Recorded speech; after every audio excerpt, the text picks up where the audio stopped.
Welcome to the 2022 NFC West Divisional Preview. We usually dive right in, but I would just like to thank everybody that has recently subscribed. We've had a huge uptick in views and subscribers, and we just appreciate everybody joining. We're just trying to have fun with these videos, and we appreciate everybody that comes in and comments. Ron, we had some big news. We just did the NFC South. And Baker Mayfield's going to the Carolina Panthers. So I thought we should start this segment with a quick commentary of how that changes. You left the last video kind of optimistic on Carolina going in. Now they're quarterback heavy, and it looks like Rule is trying to save his job here. And it's an interesting move. What are your thoughts? Well, cost them a fifth-round draft choice from what I've just seen, which isn't much. So from that standpoint, not that much of a risk. The makeup of Darnold versus Baker Mayfield, the biggest difference I see, even though Baker Mayfield has occasionally thrown turnovers, I wouldn't call him turnover prone as compared to Darnold. And if you save a turnover every once in a while, then it's an upgrade for Mayfield. Perception-wise, I think you'll see the season win total creep up a little bit. Remember when we spoke, it was 6 and a lot of 5.5s. I think those 5.5s are going to dry up. In fact, I'm counting on it because prior to the show, I went ahead and speculated on the 5.5 already, and so I've got a lot of plays in there at 5.5, expecting it to get juiced up or go to 6. And the only other comment I'd make right now, Chris, is that, because I don't know if you agree with me in terms of the Darnold versus Mayfield comparison, but we're going to do the NFC West, and all 4 teams are going to play Carolina this year. So that might be a little interesting. Sorry about that. I was checking the season wins. They seem to be right there at 6 at the moment. Yeah, you're going to see a couple places off the board now as they reevaluate, but I think they'll come back at 6. You see a difference in the quarterbacks or not? Well, sure, that's night and day. I'm just curious whether Darnold's going to want to go to Seattle or someplace and be offed out. Do you think he'll be content as a backup? I think not much choice right now. I don't know how much Carolina has vetted Baker Mayfield's health, but I would be 100% sure if I were Carolina that guy's ready to go off his arm injuries last arm and shoulder, I think it was. So they better go ahead and get ready there. Well, I hear noise in the background here. I'm sorry about that. The TV just turned itself on. Well, that's okay. I can't hear anything because my ears are plugged from my shower, so it's like really annoying. But going into the AFC West, as you do whatever you want to meander around like some elderly guys. Yeah. That's two shows in a row where you just wander off screen. Hey, this is casual fireside chat, but I promise there's content coming. This AFC West is my most annoying division. I hate everything about it. I've turned this off 5 times. I hate everything about this division. And it's frustrating for me because, we start with the Arizona Cardinals. Let's go into that team, and I'll tell you what annoys me about every team. They started off really well last year. They actually beat up on some solid teams early on, and metrically they were just doing everything right. They were near the top of my ratings for all NFL teams for much of the season. And then we see the same thing that happens every year with these Cardinals, where the second half of the season just becomes a disaster for them. I think in 3 years, Kingsbury is 7-14 or 7-15, I want to say, in the final weeks of the season, and that's just awful. And with the quarterback situation and him not commanding, I don't think he commands the respect of his teammates. I think he's a me quarterback, unfortunately, with all the talent that he has. So that's always a concern. Is Watt ever going to stay healthy? Everything about this team is just frustrating because they have just enough talent that gets you excited about them, and then they'll go in and lose to Detroit by 3 touchdowns. So that's my feelings on Arizona coming into this season. They lost a lot on defense. They lost a little bit on offensive line. I don't know what to expect out of this team. I'm lost. I'm going to be waiting for data. I'm going to make no preseason predictions. Okay. I'm sort of in a similar way because I could go glass half full, half empty. 12 months ago, if we did this 12 months ago, and I told you that I have a crystal ball and Arizona finished 11-6, you and everybody else would say, wow, Kingsbury's great. They're really on a trajectory. How did they ever get to 11 wins? I never would have imagined that. And yet by the end of the season, everybody was saying Arizona underachieved at 11-6. So I do think we have to step back and really reevaluate what they are. And one of the things they are is a top 5 offense. We know Kingsbury is creative with his offense. They've got weapons. They added Marquise Brown at wide receiver. Yes, Hopkins won't be there for the first 6 games, but when he comes back, what an explosive offense they're going to have. They drafted the number 1 tight end in this last draft in McBride. They use Ertz like they've never used a tight end in the past. 5 catches per game, 5.5 catches per game down the stretch. All of a sudden, this team has 6-7 outlets that they could go to on any passing play. What's the negative? Plenty of negatives. I don't like their defensive coach. I don't like the fact that Chandler Jones is no longer on the team. And kind of a hidden metric, you and I have talked about it before when we talked about hidden value. They had a plus 12 turnover ratio, which is probably not repeatable because it was plus 10 in fumbles. Now, we've mentioned that on other shows, and exactly roughly 3.5 points per turnover differential. That's 35 points that are completely random. And I really don't think that they could go ahead and replicate that. The schedule, not a great schedule down the stretch. I can read you the schedule down the stretch. It's at the Rams, home to San Francisco, Mexico, San Francisco. So they lose a home game by going to play San Francisco and Mexico. Come back, play the Chargers, play New England after their bye week, play Denver at Denver in the cold on short rest, then get Tampa, and then close with 2 more road games. So they better get something going while Hopkins is not playing for them because this schedule is brutal down the stretch. Well, I think this division is playing tougher schedules across the board, aren't they? Yeah, they have to play the toughest division in football, the NFC West, which means automatically, what did we see? 3 teams make the playoffs last year from the NFC West. That's going to be hard when you have to play Kansas City, an improved Denver team, an improved Raider team, perhaps, and an improved Charger team. So 1 or 2 teams are going to make it, and I don't like Arizona's schedule down the stretch. Well, it's tough. So their circle line is 9 under 130. I just don't have an interest in getting involved in that. I'm kind of rooting for the Cardinals. I think they're an easy team to root for. But like you said, this schedule is going to be tough, and there's just a lot of variables that seem to come up with the Cardinals. And I do like the fact that, Hopkins is going to come in mid-season. I think that could be a nice boost for them. And we saw Murray go downhill fast without Hopkins in that lineup. So if they can come out of this opening schedule reasonably well, I think that's going to be a shot in the arm. Wouldn't you agree?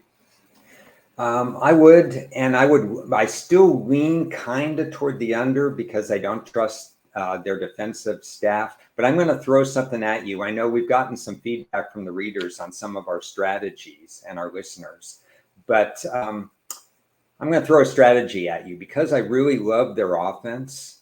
If they're not playing a top 10 defensive team, what about looking for team totals? Arizona team totals on a game-by-game basis. And conversely, because I don't like the way they coach their defense and because they do get involved in high rhythm, high offensive games, what about when they play offensive teams that are not in the bottom tier, but let's say just the top half of offensive teams, the top 15 or 16? What about fading Arizona in such a way that you say the team total from their opposition might be higher than posted? Just kind of a off the wall variable. What do you think? Well, I think Arizona's going to be giving up more points this year too, so they're going to have to step it up. Don't you see that they're going to be giving up and scoring more? Yeah. So in team totals, I'm going to skew it. Maybe I don't go over in a game, but I go over on one team or another, depending on quality of opponent's offense and defense. I'm just thinking outside the box on this one, so play along with me there. Well, I've gotten heavily into betting first halves in baseball this season, so I think what we all have to do as bettors is be willing to evolve. And I've ignored the props. You've always focused on the props. For me, it was just never worth the squeeze because it was hard enough to find the stuff for levels that I would want to wager. So, but now that's changed. You can actually get bets in. So I'm going to be looking, closely at props a little bit more, and that includes, as you pointed out, you got to start looking at these quarters, these halves, these team totals. There is always going to be opportunity there, and there's always going to be slower moving books too in those categories that just don't pay attention. So the work for the full side for me will be done pretty much, which will leave me open to kind of explore these other options because I think they're going to be important this year. Yeah, I agree. On to the Rams. We are on to the Rams, which is 10.5 under 115. And this is a team that all the teams drive me nuts. So the reason I just think that they overachieved last year. I think they had some good luck and some good fortune go their way. And they've had some losses and they've had some additions. I don't see that they really have the depth, and they avoided injury last year pretty well. I mean, Stafford didn't get injured. He gets injured every year, so you can expect him to get banged up. I just think that they had a little bit of extra luck, and they weren't as good as they finished. And I look for them to just have a natural regression off of a Super Bowl win. Plus, but they've got these key star players that make it scary to bet against. Yeah. You look at their schedule, and that's a tough finish, other than the very last game with Seattle. Their whole schedule looks rough. So I don't know what to expect out of this team. I just don't think they will do as well as they did last year. Well, if you went into 2021, they had their roster set in September. If that same roster would have finished the season, you're looking at a 10-7 team, a wild card team, and certainly not in the Super Bowl. But they did fourth. This is a team that thinks unconventionally. If they need somebody, they just go out and trade a draft pick for them. So we know that Cam Akers went out right away with his Achilles injury. So they pick up Sony Michel, so they have some run-pass balance. And that really helps them win a game in the middle of the early season. Then Robert Woods is out at about the same time that they're making a deal with Odell Beckham. Takes them a couple of games to get up to speed. By the end of the season, he's an integral part of their lineup. And now they have two number one receivers with Kupp and Odell Beckham. If they don't get Beckham on their roster, they don't make the Super Bowl. Then they add Von Miller. 8 games, 7 sacks, I think it was. A sack a game almost to team up with what they already have in Donald. I mean, it's just crazy. There was nobody that an offensive lineman could block. They were unblockable with their superstars. If he's not on the team, they don't win the division, they don't go to the Super Bowl. And then you add an Eric Weddle out of retirement, and all of a sudden he's their leading tackler against San Francisco so that they could get to the Super Bowl. It's just crazy. And now all four of them are not even on the team. So they rented four guys. Everything worked out. They made it to the Super Bowl. But we're all kidding themselves if we think that they're really the best team in the NFL last year. They just bought themselves a roster. They made these key additions, as you referenced, but they've got losses on the offensive line. They've got losses on defense. And they just cannot be as good as they were last year. I would think that they'll get Beckham back. Maybe, but he's not going to be helpful for a few weeks because of that injury. The one player I will say that can move the needle, that may be just an unbelievable pickup, is Allen Robinson, the former Bear wide receiver. He had top 10 status until the Bear quarterbacks fell off the map the last 2 years, and they didn't use them well, and they didn't have an offense. You better believe Sean McVay is going to use Allen Robinson, and he's a borderline, top 15 wide receiver too. Agreed. And Bobby Wagner on defense. Agreed. I mean, I just don't know how Chicago didn't utilize him properly. It's just a shame. Yeah. And offensively, they can be fine. Defensively, they're going to be giving it up. So it's going to be interesting. This is going to be a wait and see, wait for the metrics to kick in sort of situation for me. I want nothing to do with the 10.5 tells you something. It's a little low for what people generally have for expectations for him, I think. And it kind of says something there. Don't you agree? Yeah, it's a wait and see, because if history tells us anything, the Ram roster in September will not be the same as the Ram roster in December. We could see the same thing again, and then I'd be kicking myself saying, well, I knew they were going to win less than 11 games, but then they went ahead and bought a few players again. So I don't want to fall into that trap. At the same time, if you look at their uncommon opponents, Buffalo, Dallas, and Green Bay, those are not picnic teams. It comes out as possibly the third toughest schedule in the NFL. Their Pathag number indicated that they weren't a 12-win team last year, probably closer to 10.5. If alternate line might be interesting, if you could get an 11 at minus 160, let's say, if you're lucky enough to do that. I don't know if you have numbers on that, because 12-5 seems like a little bit of a stretch to repeat a 12-5. Otherwise, like you, I'm a wait and see. And I want to remind viewers, if they watched the last show, I guaranteed that I was going to scoop up a couple of lines, and I released the show before I actually did, and they were there. So I moved them afterward. But if you watched the show last week early, I placed a couple of bets that were actually still available when the video came out. We were looking at the Rams alternate, right? Yeah. You have a Ram 11 alternate? Oh, no. I just went into division. Yes or no?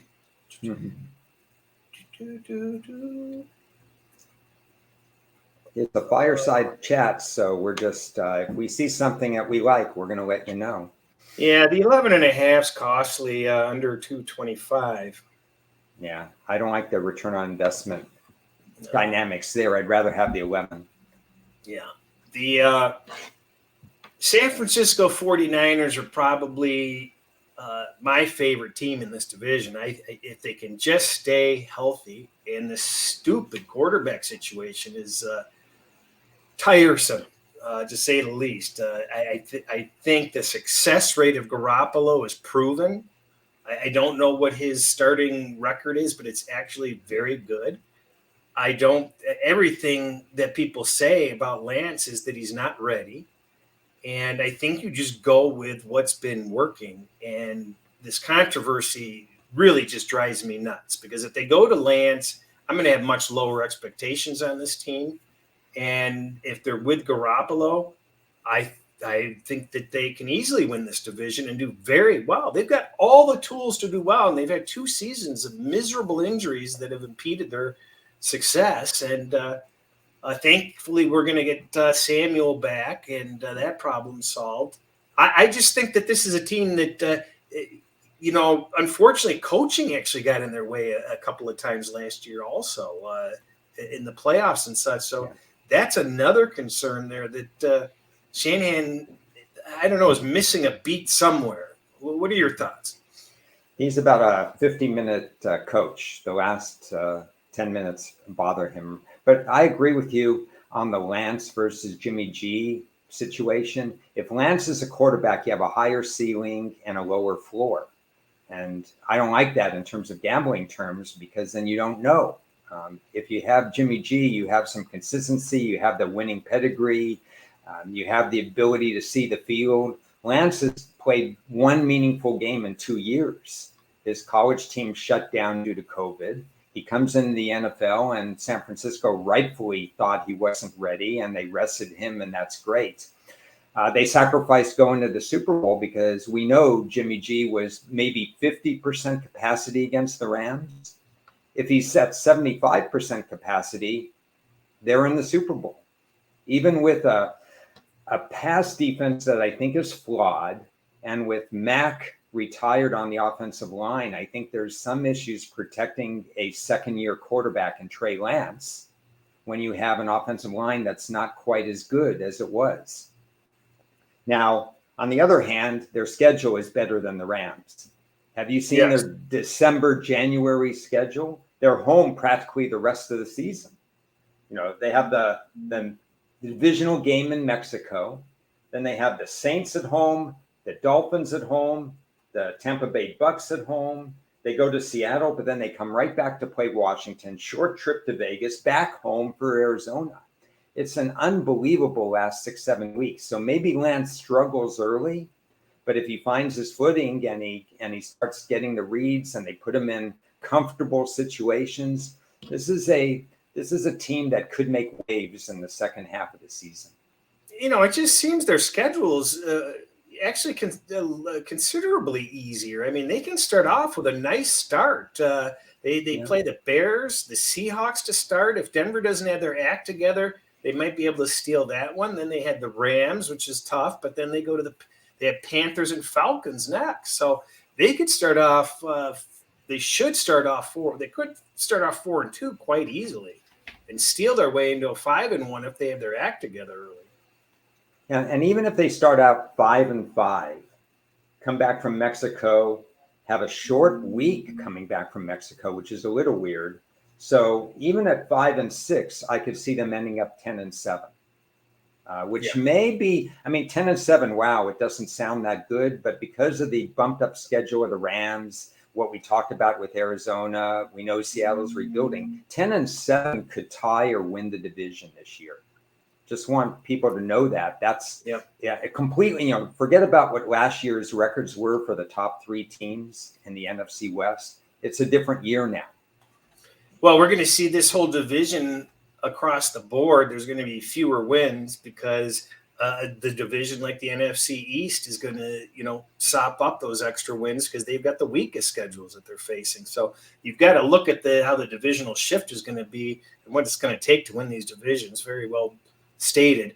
10 under 30. I don't have any interest in getting involved in this without knowing the quarterback situation. I assume you are in the exact same boat. I have no intel or insight in terms of this number or a way to attack the season.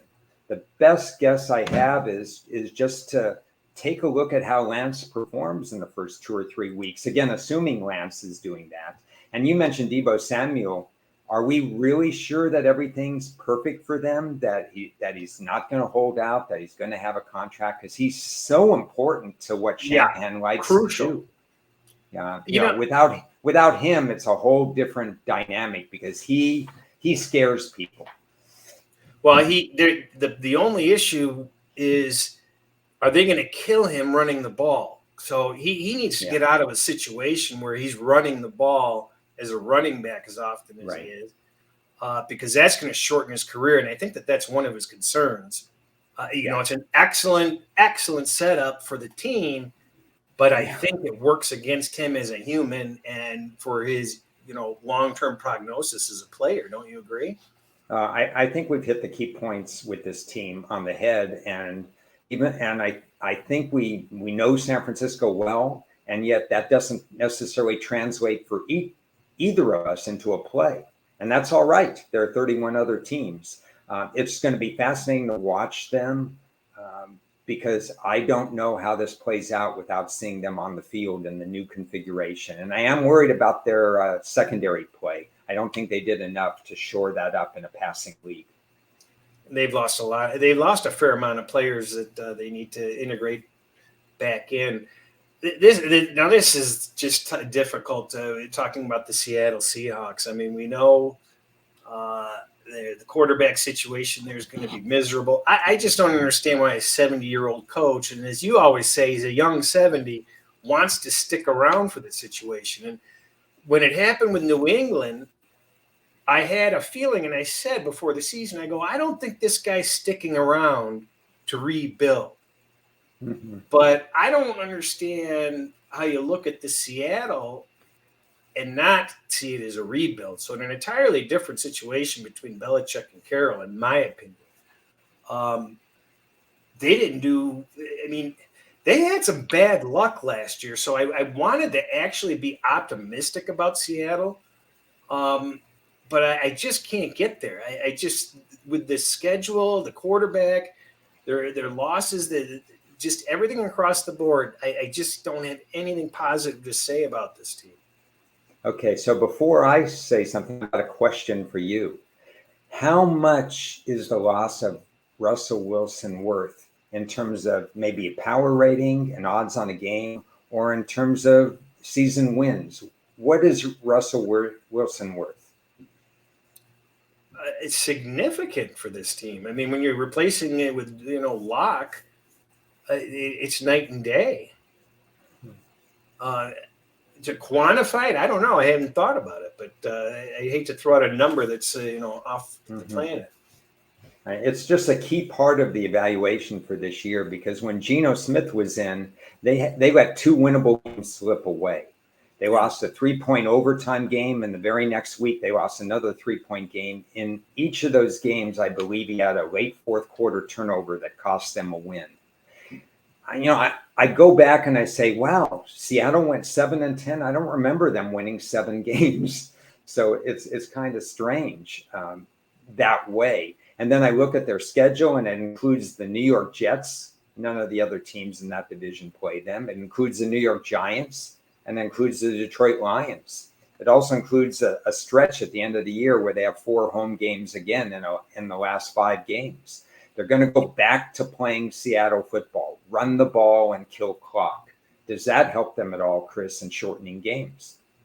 Well, I think the Lions are going to come in with a chip on their shoulder because they gave up 51 to Seattle last year. So that's going to be in their memory banks. But they beat a lot of good teams last year. They beat Arizona. They beat San Francisco. They beat San Francisco twice, and the Colts. So they didn't mop up on the bad teams either.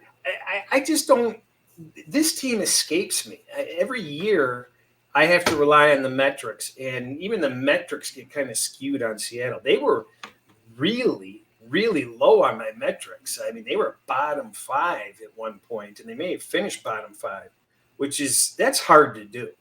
That's really hard to do with that type of team. But well, I wouldn't be surprised. This is going to sound, people watching this saying you're crazy, Ron, but I wouldn't be surprised if they go 3-3 in the division. They play the Rams tough every year. The Arizona series has been split a lot of times. And then San Francisco, they catch San Francisco in week 2. And, presumably that's Trey Lance and, him in his second full season, but basically his 3rd game as a starter. Who's to say that they're not 3-3 or at least 2-4? Then you factor in the Jets and the Giants. You might be sitting on 4 or 5 wins and an upset or 2 away from what we see on the scroll, 5.5. I like Pete Carroll, not as necessarily an end game coach, but he teaches players how to play the game over time. players develop over with him as the head coach. The Legion of Doom was put together with a bunch of 3rd, 5th, and 6th round draft picks. The way they've handled the running situation. The one area he hasn't gotten right very much is the offensive line. That's a concern, but they drafted an offensive line and they added a free agent offensive line, I believe, and they paid attention to the offense. They're trying on the offensive line. They're paying more attention than they ever have the last 2 years. It would not surprise me to see a repeat 7-10 and being a pest in the division, but no threat to the playoffs. So if we're looking at 5.5, and we've said this before, I'm not an over player. I'm going to have 7 or 8 underplays and 1 or 2 overplays. But the way I would look at this is to really study the roster during the preseason, how it's built, what's going on. And the only way I could look is actually over the total. Well, they're going to have one of the worst offensive lines, and their defense, which gave up a lot of points last year, is not even going to be as good as last year. So you're more optimistic on them than I am. Well, I'll put in a couple of caveats to that, and you can respond to both of these players.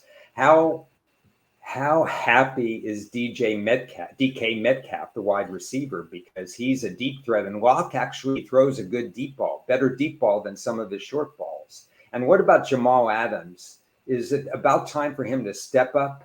Because he hyped himself as one of the top safeties in the league. He's been disappointed. He's had injuries. He's had a lot of things. Is he ready? I think those 2 players could elevate the team or could add nothing to the team. Well, how much of the heart of this gone? Bobby Wagner, how important was he? Yeah, I mean, that's your institutional memory, the guy who puts everybody in the right places. There's another good point. There's no discounting that. They're going to have to sneak up on teams. It's not tough. It's not easy for teams to play in Seattle. No. And so people who are optimistic or casually optimistic like I am about Seattle are banking on the fact that they're going to steal a couple of home wins. Well, they've got the start of the schedule that can give them a little bit of optimism and a little bit of confidence. But I just see the heart and soul of their offense gone and the heart and soul of their defense gone. I don't think it's easily replaceable. And as you mentioned, those players have to step up. It's time for them to step up. They may have more within that team. Like I said, I want to be optimistic about him. I just cannot see why Carroll would stick around at 70. And I know you say it's a challenge to do a quick rebuild, and that's where he's going to get a lot of satisfaction. But boy, it just seems like things are worse than I thought they were. Yeah, he's in a jovial mood. I've seen some of his press conferences since that he's really in a good mood. He relishes this challenge. He keeps himself in shape. It's going to be interesting from that perspective. I'm not saying they're going to be in the top 2, but if Arizona implodes or something like that, or the ceiling might be 7-10, maybe 8. But I think the floor is not 3-14. I think the floor is closer to 5, based on the fact they play 9 home games and only 7 road games. There's certainly a pathway for them to win 6 games. That is attainable. When we're looking at the divisional odds, can we bet plus 25.50 on them? No. Okay. We cannot do that. Wait, let's erase that. All we're saying is, can they get past 5.5? We're not saying they can get to 10. I don't think. On the other hand, do you agree with the order that Circa has it? Do you have Rams first, 49ers second, Cardinals third? Well, I think neither one of us have interest in Cardinals plus 320. Am I correct? That is correct.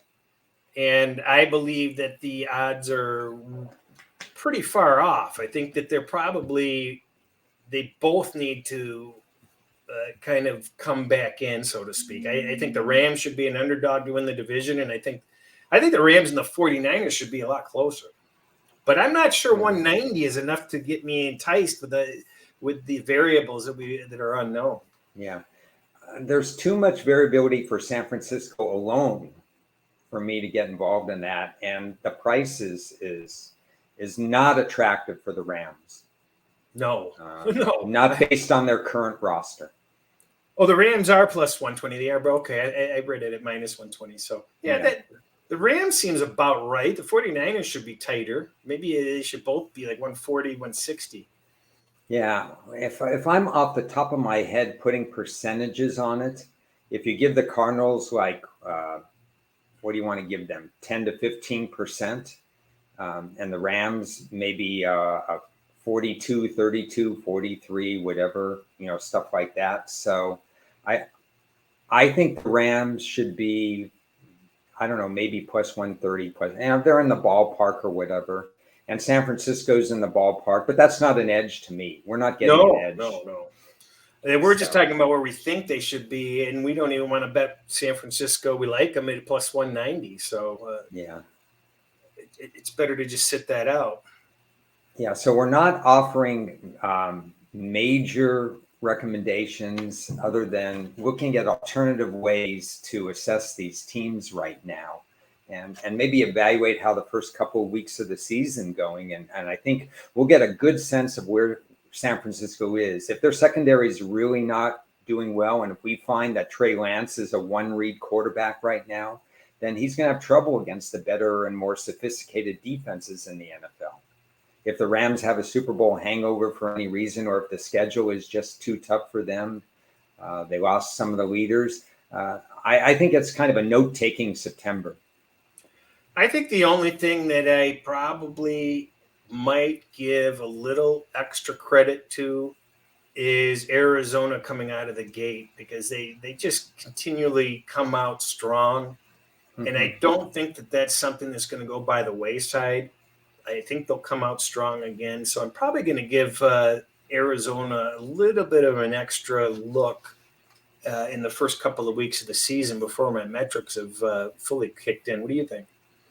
I think that's an excellent point, because you're going to get some value with Hopkins out. Everybody's saying, well, Hopkins out, and when he was out last year, they didn't look good. We're discounting the fact that they added a wide receiver that, like you said, they're going to devise some really good schemes, and they play a softer schedule earlier in the year. So it adds up to a little bit of a value. And let me make one other point that's interesting now that books have offered a lot of different things.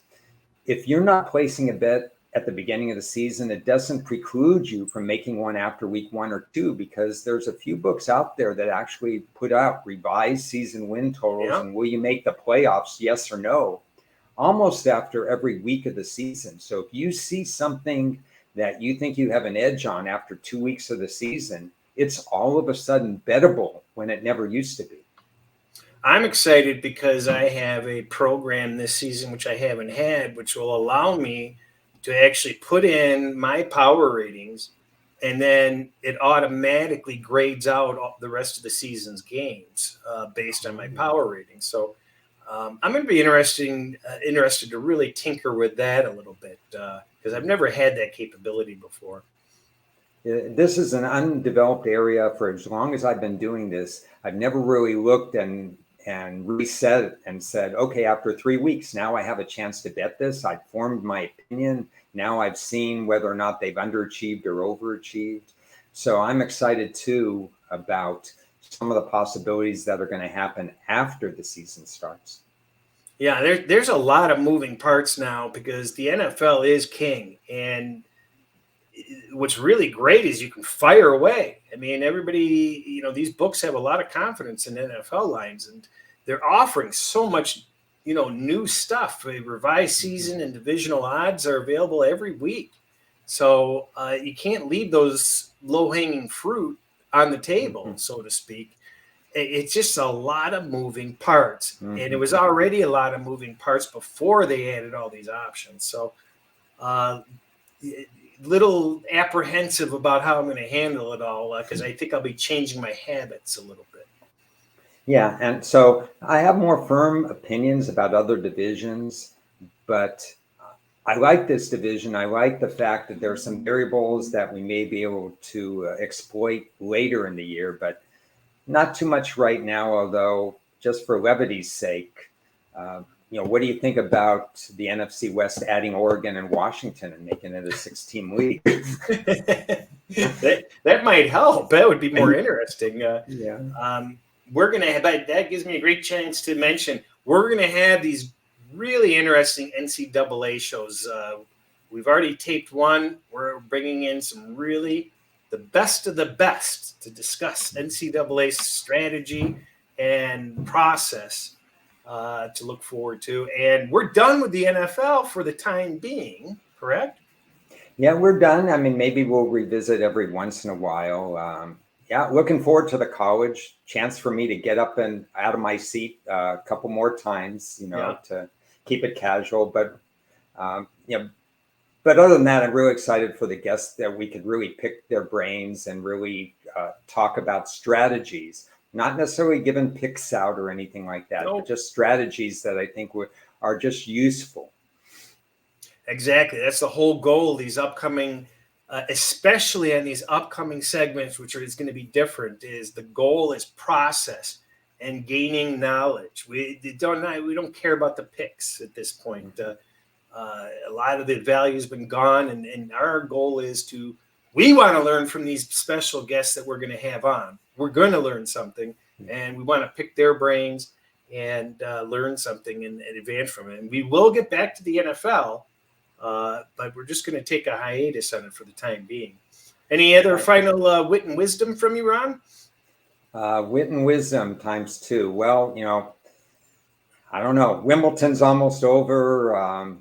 What was the league that ended? The USFL or XFL? Yeah, or GFL, some other leagues going on. Pretty soon it's NFL and NCAA, and we can all be back to the tunnel vision again. Chris might even take a day off. We don't know. We don't have odds on that one, but no, we got more stuff coming up, and very excited to share the stage with Chris and with everybody else that we bring on. Yeah, I'm really excited about the upcoming week. So make sure you subscribe if you get the chance. You don't want to miss those shows. I think they're going to be very valuable especially for people just trying to, figure out their process with handicapping NCAA, which a lot of this is going to apply to NFL and every sport you might want to handicap. Mm-hmm. So that's a beautiful thing when we're picking other pros' brains for little morsels or little tidbits that they let slip out. So with that in mind, thanks for joining us. Don't be afraid to like or subscribe or comment, and we'll see you soon.